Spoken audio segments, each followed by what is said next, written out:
Okay, welcome to the start of a new anime review series. Yes, I'm reviewing Dragon Ball Z. Yes, I'm reviewing this series. Why? Because I feel like it. Plus, I finished Dragon Ball, so why not do Dragon Ball Z? And this is the first episode of it. First of at least one video. Yep. This one is covering the first arc of the series, the Raditz Saga, which is part of the Saiyan Saga for the series. And it covers. Now, here's the thing about this particular, let's just say, how the series is edited. Yeah, the edited version of this arc is 4 episodes. I watched the uncut version of this, and this takes the first 6 episodes. When they readapt this arc for Kai, this was adapted for just 3 episodes. Yep, 3. Picking up 5 years after the events of Dragon Ball, Goku is now the age of 22 because I kind of went basically on how much time passed because of the tournaments. By the time of the first tournament, he was 12. Second tournament in the previous series, Dragon Ball, he was 15. And the final was 18. So yeah, he's now 22. And boy oh boy, they first start off basically with, they introduced the character Raditz in this arc. Yeah, this arc is technically his only appearance. He's seen a couple times after this in cameos, but that's it. Yeah, he's voiced by Justin Cook in the Funimation dub. Yeah, he arrives on via his spaceship. Yeah, this was used the whole thing of sci-fi to this series. Yeah, so he arrives on Earth looking for Kakarot, aka Goku. What's Goku up to? Well, 5 years have passed by, and him and Chi-Chi have a child, Gohan. And man, her writing has so much changed. Like, how she's depicted here compared to how she was depicted in Dragon Ball is so drastically different. In that series, she was lovey-dovey, like, very much loving Goku. Here, she's, like, angry, and she has some very stupid, very hypocritical arguments, thinking that martial arts are a waste of time. Chi-Chi, you do know you are a martial artist. You do know martial arts. Your father taught you martial arts. Yeah, I think a lot of people, this is where the hate for Chi-Chi comes from, is how she's written here. I mean, the way she interacts with her father, who basically appears as the Ox King, it's perfectly fine. It's very similar to how it is in Dragon Ball. It's that her relationship toward Goku, that changed. Where she changed the moment Gohan was born. Yep. Where she's very strict with education. Now, it is mentioned to start here, Gohan is 4 years old. Oh, and by the way, with Goku being 22, that means Krillin is 23. Bulma, let's see. For her, let's see, because she was like 4 years older than Goku. Let's see, the first tournament she was 16. Second tournament she was 19. By the time of the third tournament, I think she was like 20. Let's see. I think she was 22. Now she's like 27. Yeah, Bulma is 27 years old. And she and Yamcha have broken up because she got fed up with him for some reason. And, well, Goku was taking Gohan to visit, well, his friends for a reunion. Though only Bulma and Krillin could come. Tien is not seen because Launch is chasing him. As for Yamcha, he's with another girl now. Who this is never explained in the series because here's kind of the thing. Once Bulma and Yamcha broke up, Yamcha never had a girlfriend for the rest of the franchise. Yeah, he had Puar, but Puar is a shapeshifting animal. And Yamcha is not interested in her that way. No, he prefers a human woman. Bulma was technically his first girlfriend. As for how old Yamcha is, I have no idea because I've never looked up to see. And here's kind of the strange thing about Yamcha. They've never mentioned this guy's age.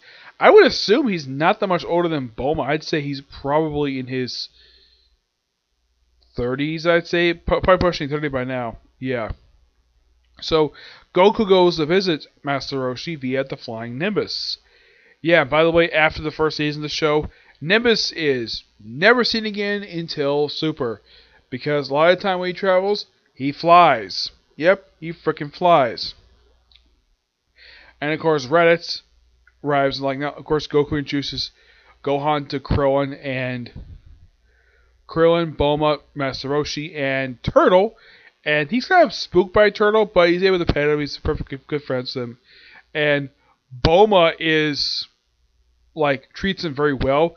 Krillin basically is kind of like a big, even though they just met, I think Krillin wants to be kind of like a big brother to him, despite the fact that he's kind of thing. When Gohan grows older, he too will be taller than Krillin. Yes, that's not a joke. There's some minor short jokes when it comes to Krillin over the course of the franchise, but what's the one joke about him that's always brought up? How many times can you kill Krillin?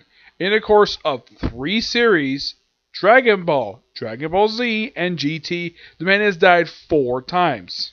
He died once in Dragon Ball, he died twice in DBZ, and he died once in GT, though most people have written basically GTF canon because of Super. Yeah. Now, they're basically having fun, basically reunited the first time in a while. Excuse me, and of course Raditz passes by Piccolo, who just happily meditating. Yep, he's meditating. And he realizes how strong Raditz is. And then he, of course, Raditz ends up at Comet Island. Yeah, he's able to give the Bia his scouter. Yep, this is the first appearance of the damn thing. So this arc has first appearance of the scouter, Raditz, the spaceship, the ball spaceship that they're traveling. Yeah, this particular spaceship would frequently show up throughout most of Dragon Ball Z. I think the last known time this ball ship actually made an appearance in the series that was not popping up in the Golden Frieza saga, I think was probably in the Future Trunks saga. Yeah. That's the last time I can think of these balls actually. Yeah, it was when Future Trunks showed up. That was when the last time they see these balls. Because these ball spaceships are very somewhat common early on in the series, and then they drop them. Yeah. So Raditz basically gives over history on basically introduces term Saiyan in the series. Yeah, this is the arc that introduces that. He gives a backstory at the planet Vegeta. Also, kind of make his first appearance, we don't see a full appearance of it until later. So he explains that, and this was actually based on a lie, that planet Vegeta was destroyed via meteorite.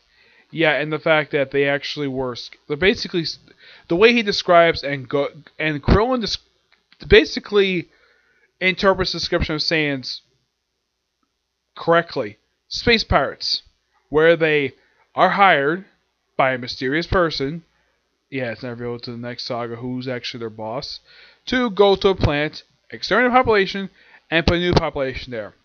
That's simple, the whole purpose.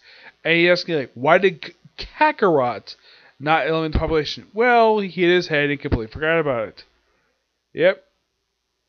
So he proceeds to hit him and then take his son away. He says, I give you 1 week to kill 100 Earthlings. Goku's like, nah, I'm not going to. Of course, he's like, nah, I'm not going to do that. That's when Piccolo shows up and agrees, though, that the convention said they should work together to defeat Raditz. Okay.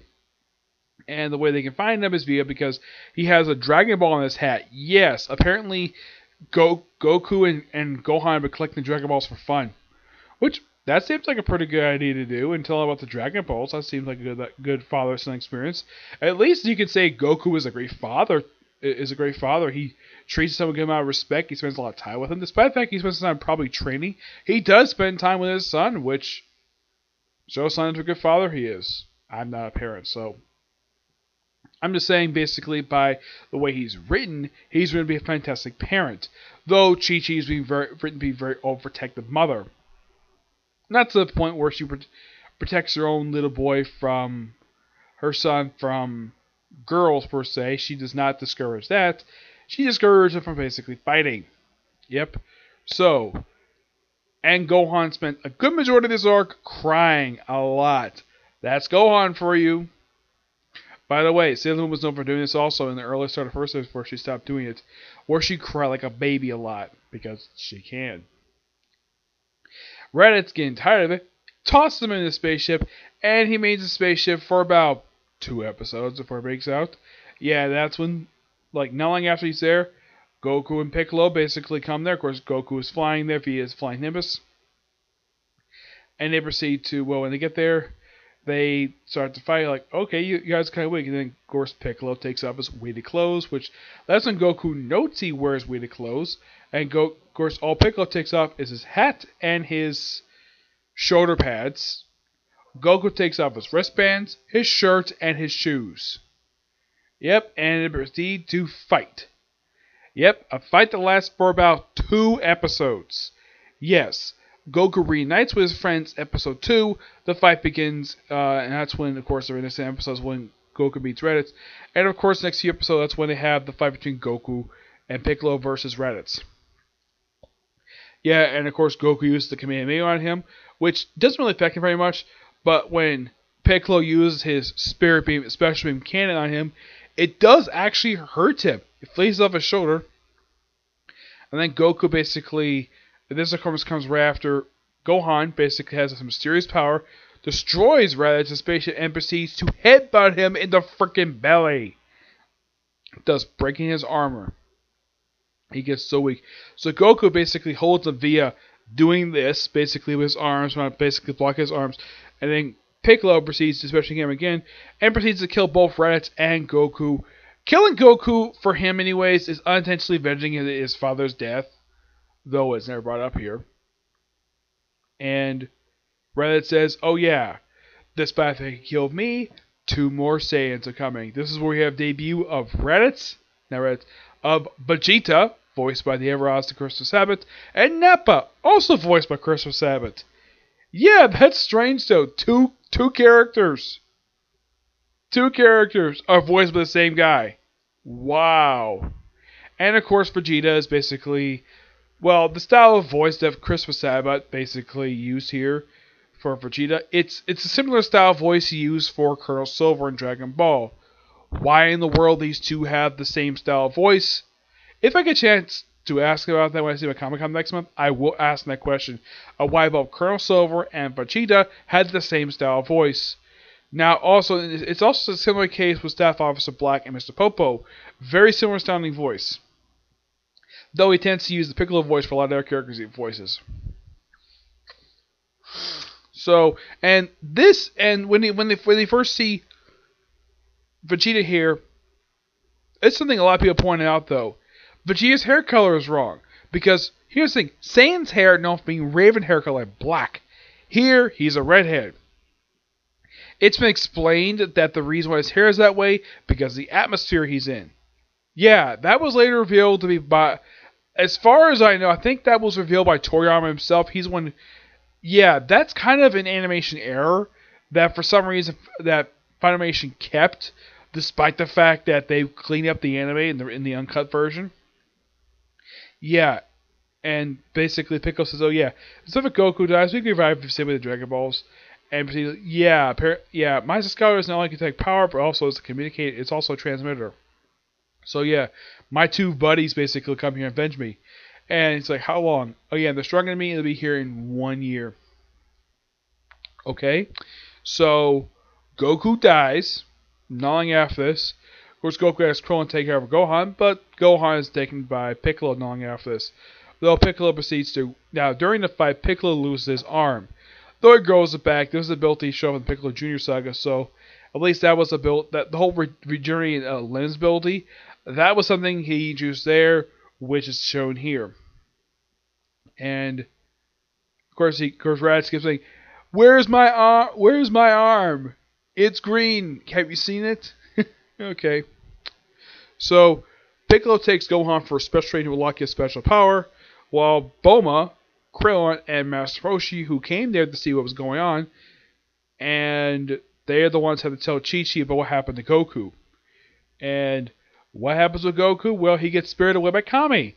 Piccolo points out right away. And next time we see him, it's like, oh, they're in the afterlife. We see introduced to the first time in the Dragon Ball series, King Yama. And the first appearance of the Otherworld check-in station. Yeah, this is the first time it appears in the series. After this particular episode that debuts in episode 6, it doesn't show up again for a little while. Not that long of a while. I think it shows up again when he comes back.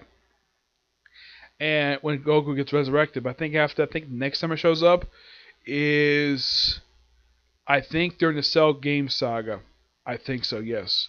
So basically, Goku's co training with King Kai. And has to go along Snake Way. Yeah, this is another thing makes debut here. By the way, after this saga, Snake Way makes cameo appearances after this. You see in the background where Goku goes visit King Kai, but he never travels the thing because of ability he gets a little bit later on after he returns to Earth from planet Namek. Yep. As what happened with Raditz, well, there's an offhand mention basically he was sent to hell. But also I heard the some expand material, he ended up with a particular character which will show up in the very next episode, which we'll talk about in the next episode, which this particular character is voiced by one of my favorite one of my favorite anime voice actresses, which this is actually her debut role. I'll talk about that in part 2. Yeah. So otherwise though, that's pretty much it. This saga is actually pretty good. Well, what chapters the manga this one cover? This covers chapters 195 to 206. Roughly 12 chapters. In just 6 episodes, which kind of makes sense. Yeah. Oh yeah, why it take 6 episodes? Well, they had some filler stuff like Gohan getting lost. Excuse me, and of course they're taking a while to get there. And oh yeah, and also the narrator is not the same one for this one as it was for Dragon Ball. According to Kyle Herbert, who actually I met, he is narrator for this series, but not this one or GT or Super. He just did DBZ. He never did any other series that of the 5 series for Dragon Ball. This is the only did. I don't know if he did for Kai. I didn't get a chance to ask about that, but he did say he did do for Z. Yeah, he's narrated for all this. And of course, he also is the voice of the adult Gohan. Yeah, that's something though. The narrator is also the voice of one of the characters. Interesting, to say the least. Yep. But yeah, not much else to say about these episodes. Really good. Okay, so that's it for this particular review. And that's it for videos today. I have no other videos I can do today because how late it's getting. Tomorrow, I'll probably do ReZero's probably another video for that, maybe 1 or 2 videos for that one. And that'll probably be it, because I don't think there's anything other video coming tomorrow besides for that one. As for the case to get next saga done, probably not tomorrow, probably not until, I'd say Thursday at latest. Okay, produce next video. Bye.